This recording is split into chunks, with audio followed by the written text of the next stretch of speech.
Hello everyone. In this video, I'm going to show you how you can implement some form controls to add dynamism and interactivity into your charts.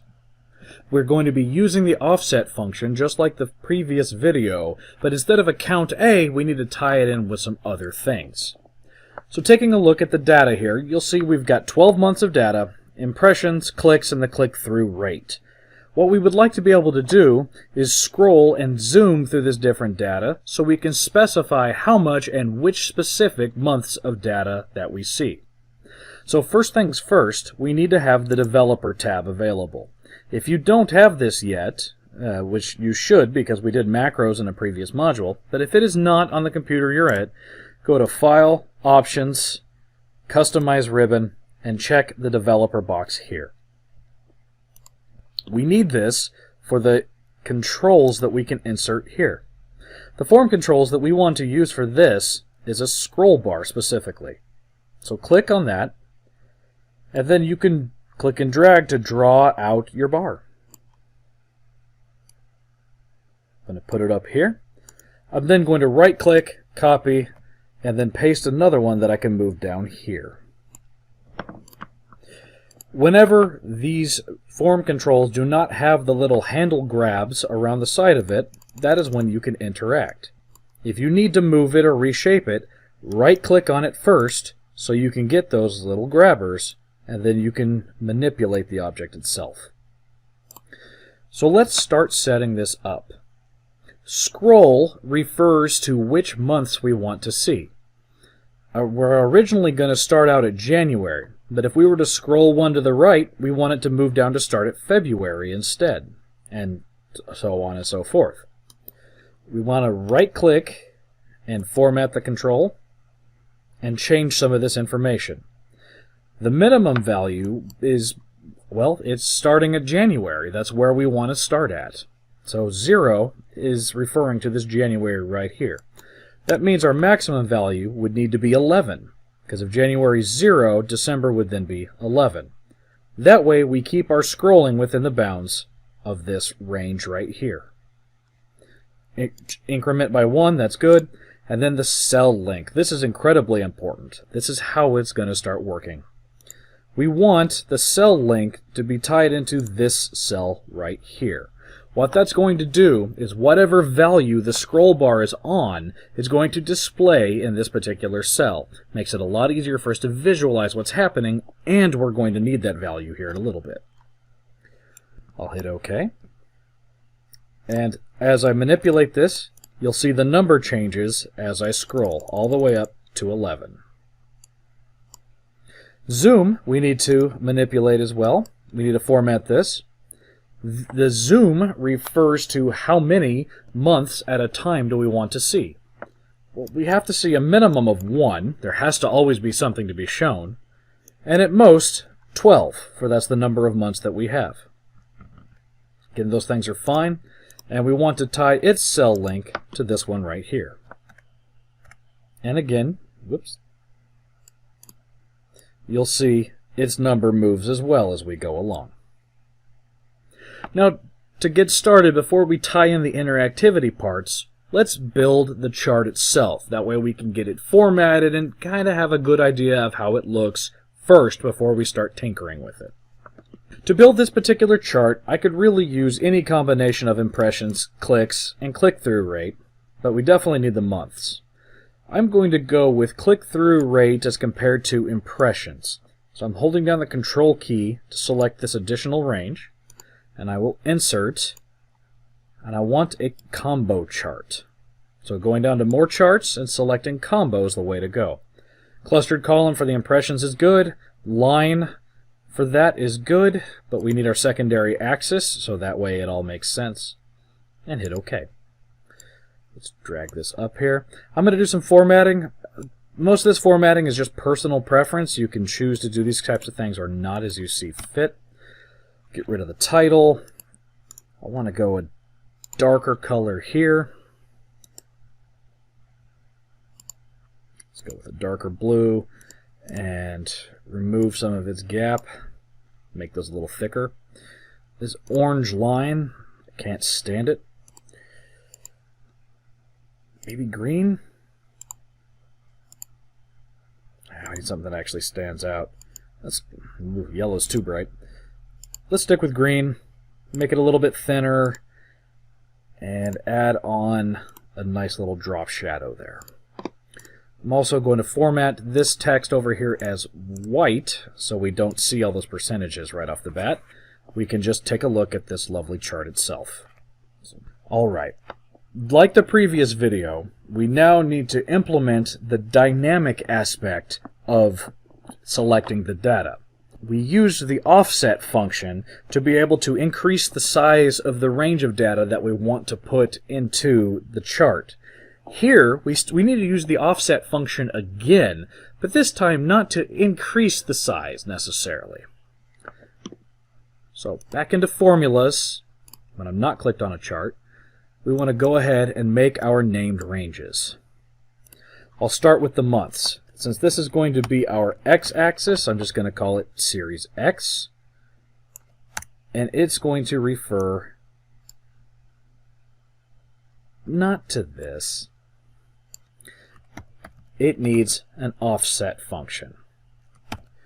Offset, if you'll remember, it asks where do you want to start, so here at our first month. How many rows do you want to move down? In this case, that matters. That is going to refer to our scroll index. Scroll is telling us where do we want to start at. So if our index is 6, we actually want to start at the 7th entry because it starts 0 here. So we would start here at July. Because of that, whatever value here points at which month do we want to begin at. Then do we want to move left or right? No, we do not. We want it straight up and down in that column. Where we want to end at, or how much of that array we want to stop at, is determined by the zoom index. How big is this display going to be, or how many months are we going to be looking at? So that zoom index is what that's all about. Which months do we see? How many of them do we see? And then finally, how many columns do we want to have returned? Just one. Close that up, hit OK. We need to do the exact same thing for our other data as well. So series, I'll call this series Y1 because we have two Y series. So offset, starting here at impressions, want to go as deep as the scroll index. Do not want to move left or right. Want to see as much as the zoom index and one column. And then one more. I'll call this series Y2. Start here, as deep as the scroll index. Nothing left to the left or right. Deep down to the zoom index and one column. Hit OK. Now that we have our named ranges, we need to adjust the chart so it uses those named ranges instead of the hard-coded ranges that are already there. So let's select our data. Let's go ahead and edit these. So impressions was our series Y1. Just like in the previous video, we want to replace those static references to those cells and replace it with our named range. Same thing for CTR here. This was our series Y2. And then over here was our series X. Hit OK. The actual labels themselves have not updated. See, we're at scroll of 6, which means that we should be starting down here at July, but it still says January. Let's see if we can fix that.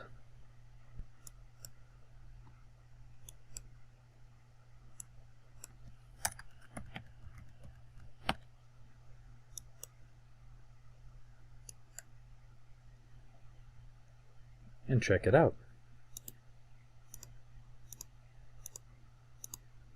The scroll dictates where we begin. the zoom, how many we look at. So starting at the beginning and looking at 1, we've got just January, February, March, April, May. Now we're looking at 5. Scroll over, we slide our months down. But look at this.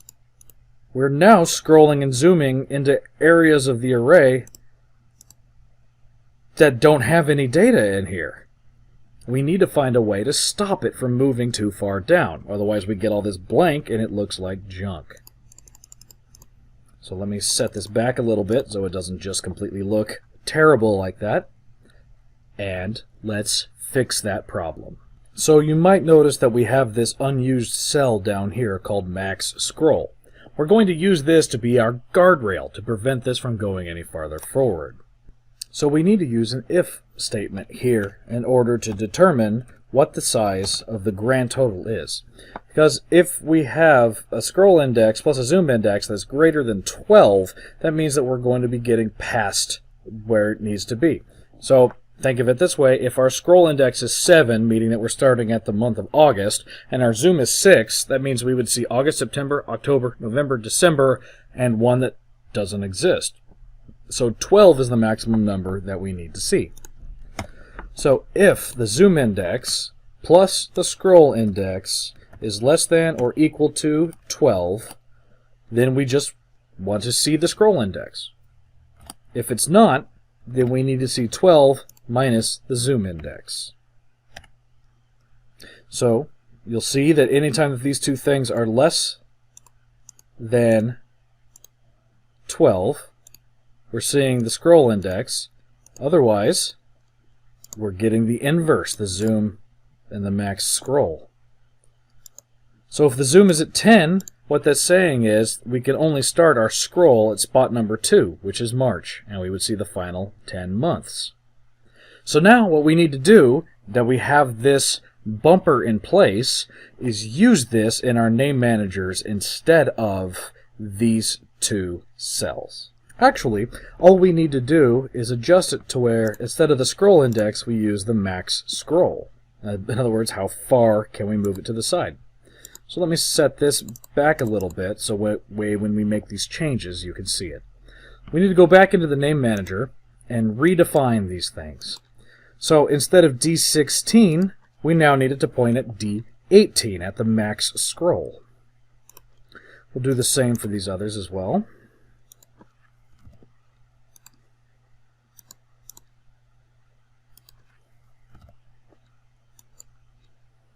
Close that. Okay. And now, as we start to get going, it won't let us scroll any further than that. Notice how when that is exceeding, 7 and 7 is greater than our 12, I can't go any further right of December, no matter what.